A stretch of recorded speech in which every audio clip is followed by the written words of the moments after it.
안녕하십니까. 2024년 2월 24일 최병문 팩트 시작하겠습니다. 자, 이재명 민주당 대표가 국회 기자들하고 만나서 하위 20%에 해당하는 점수를 받은 그 현역 의원들 반발이 심하다. 뭐 이런 부분에 관해서 0점 얘기를 하면서 웃은 적이 있죠. 조롱이다, 저는 이렇게 보는데, 심사위원 심사 의견도 있지만 동료 의원의 평가, 그걸 거의 0점 맞은 분도 있다고 한다. 여러분도 아마 짐작할 수 있는 분, 이렇게 얘기를 했습니다. 그러니까 당연히 기자들이 웃음을 띄웠겠죠. 동료 의원의 평가에서 0점 맞은 의원. 글쎄, 이게 믿어지나요? 뭐 하여튼 있다는 건데, 여기에서 논란은 세 가지입니다. 자, 첫 번째. 이런 그러니까 의원들의 평가, 의정활동이나 등등에 대한 평가는 비밀로 붙이게 되어 있습니다. 그런데 이걸 대표가 어떻게 알아서 더군다나 기자들한테 얘기를 했을까? 두 가지 점이죠. 어떻게 알았을까? 그 다음에 이 부분은 비밀로 해야 되는데 그걸 기자들한테 공개를 함으로써 자기가 알았다는 사실을 지금 드러내는 거 아니겠습니까? 일종의 천기누설이죠. 두 가지 문제점이 있고, 그 다음에 여러분도 짐작할 수 있는 분이라고 했는데 기자들이 짐작하는 사람하고 이재명 대표가 얘기하는 사람하고는 달랐다. 그렇다면 도대체 이 세 가지 문제점에 대해서 이재명 대표는 뭐라고 답변을 할 것인가? 뭐 이런 부분이 이제 문제가 되고, 자, 우선 이명백 공천관리위원장도 그 내용에 대해서 어디에서 유출됐는지 혹은 누군가가 보고를 한 것 같다. 이재명 대표한테. 이 작년 말까지 이제 의원들 사이의 다면평가는 이제 한 의원에 대해서 그 주변의 의원들이 저 의원의 뭐 윤리성은 어떻고 뭐는 어떻고 이렇게 평가하는 겁니다. 노무현 대통령 정부 시절에 도입됐던 거죠. 다면평가. 여기서 이제 0점을 받았다는 얘기인데, 그렇다면 거의 동료 의원들로부터 인간 이하의 취급을 받고 있다. 뭐 이런 얘기가 되는 거죠. 모멸적인 얘기입니다. 이게 진짜인지도 저는 잘 모르겠습니다. 예를 들어서 뭐 어떤 특정 의원이 있다고 하자고요. 근데 그 사람이 아무리 엉터리 같다 해도 같은 민주당 내의 의원입니다. 그런 사람, 의원들로부터 완전히 왕따를 당한 사람, 글쎄 뭐 박용진 의원 얘기가 이제 자주 나오는데, 박용진 의원은 원래 정통 민주당 출신이 아니고 과거 통합진보당 출신이죠. 그러다 보니까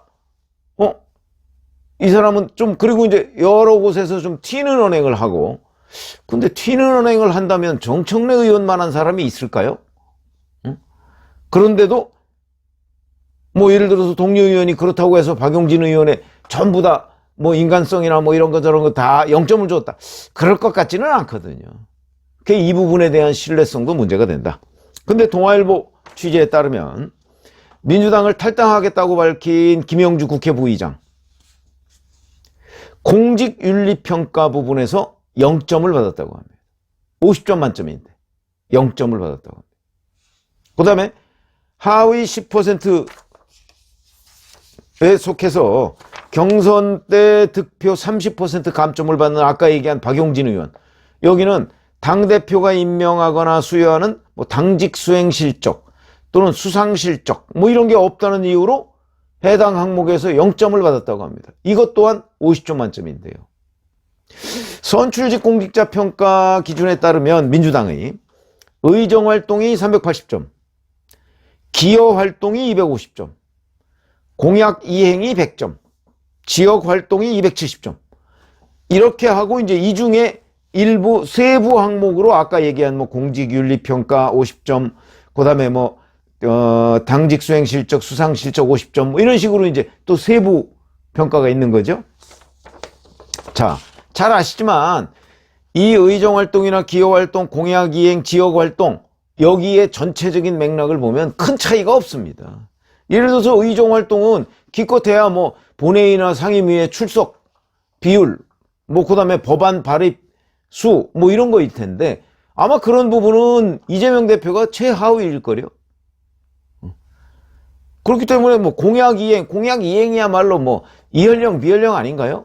공약이 이행됐는지 안 됐는지 그거 평가하기가 쉽지가 않습니다. 왜? 더군다나 야당인데, 야당 공약은 여당이 받아줘야 되는 거거든요.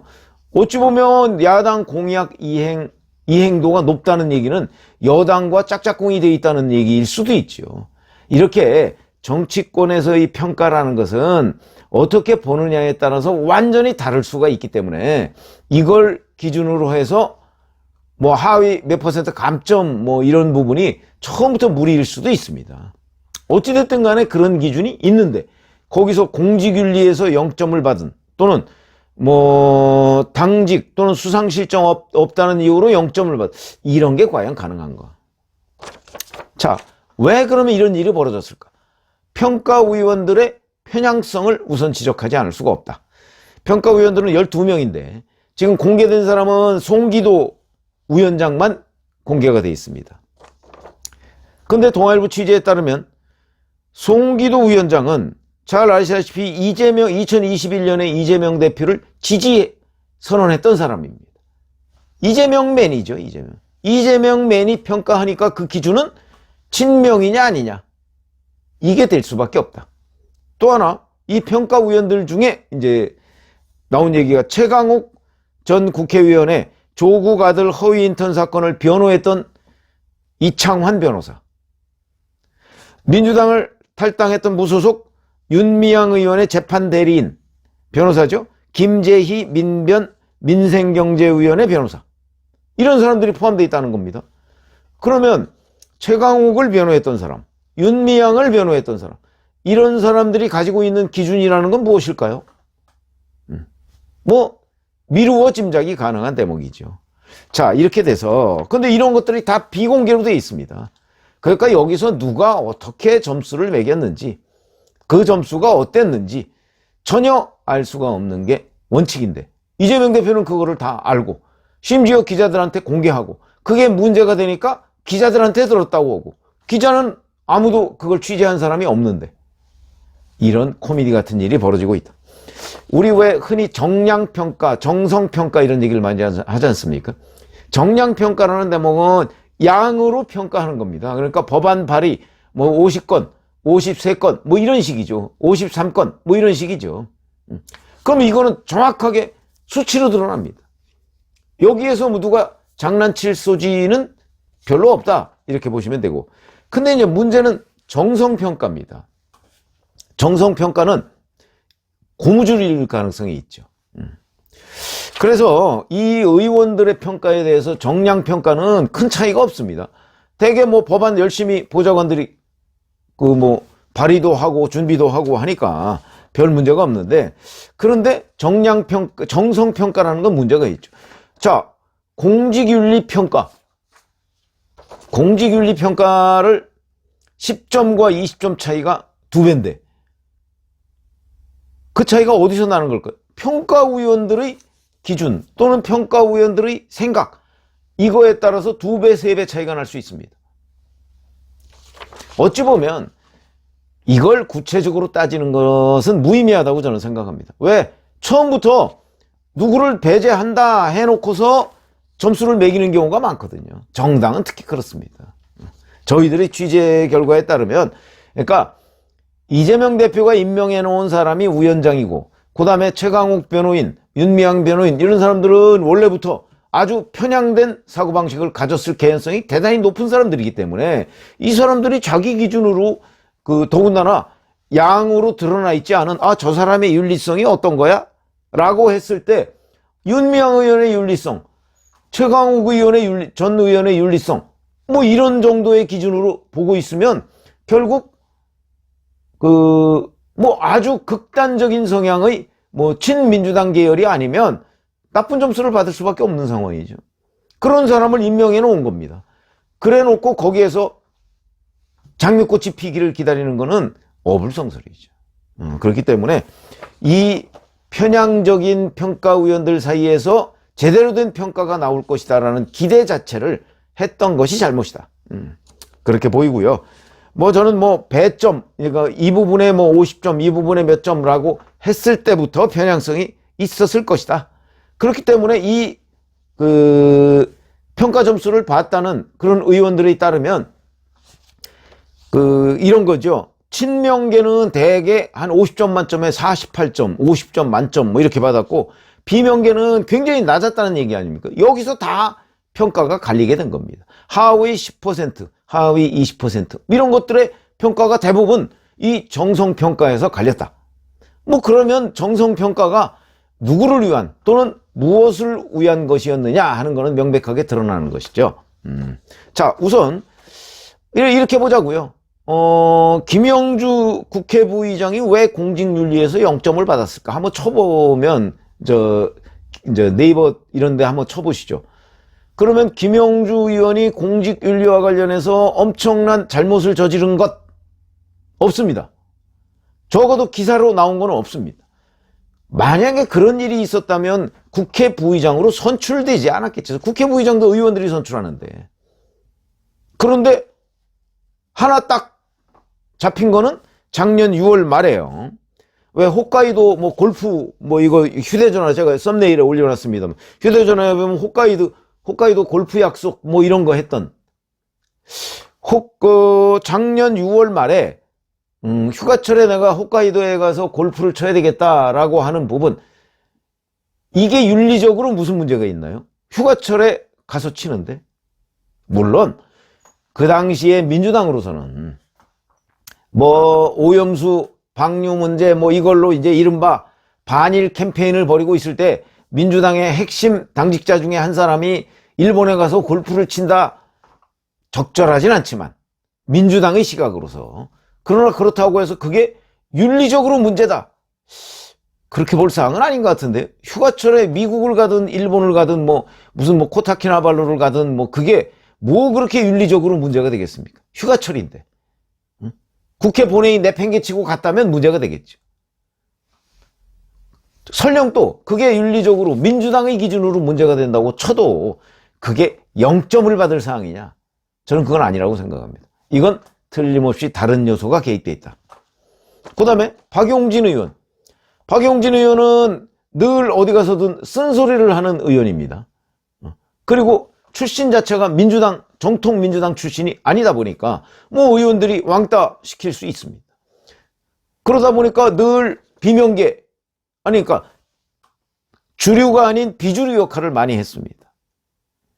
자, 그게 당직 수행 실적, 수상 실적, 비주류가 당대표로부터 당직을 부여받을 가능성 없죠. 옛날에 DJ 시절이나 이런 때는 주류와 비주류가 당직을 안배했습니다. 지금 이재명 대표는 그런 거 없는 거 아닙니까? 그러다 보니까 당직 수행 실적이 없을 수밖에요. 그 다음에 수상 실적도 없을 수밖에. 근데 거기다가 0점을 준다.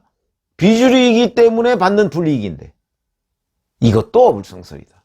그렇게 따지면 이런 것들, 이런 평가들은 다 이거는 박용진, 김영주 이 두 사람을 배제시켜야 되겠다라고 판단을 해놓은 상태에서 매긴 점수가 아닌가. 제가 무의미하다 뭐 이렇게 말씀을 드렸는데 처음부터 비명계 속아내기 위한 거 아니겠습니까?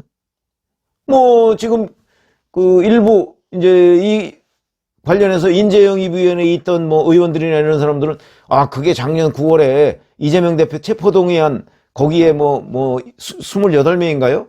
그 사람들이 반대표를 던진 것으로 보이는데 뭐 그거와 연관돼 있지 않겠느냐 뭐 이렇게 얘기를 하는데, 저는 그거보다는 이재명 대표가 단식했을 때, 9월 초죠? 단식했을 때 그 단식장을 방문했던 사람이 있고 방문하지 않았던 사람이 있습니다. 그때 기억하실 겁니다. 이재명 대표가 사무처 의원들한테 명단 잘 관리해라. 저는 그 명단이라고 봅니다.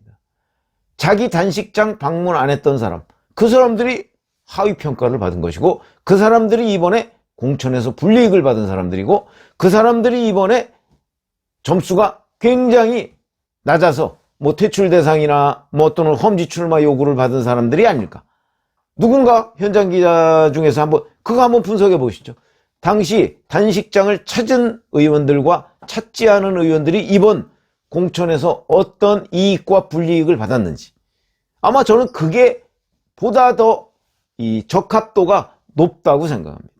그렇기 때문에 뭐 크게 이런 걸 따지는 게 의미는 없지만 이재명 대표가 자 0점을 받은 의원들도 있더라 라고 이렇게 조롱하듯 얘기한 사람들, 사실은 이 부분이 공개가 돼야죠.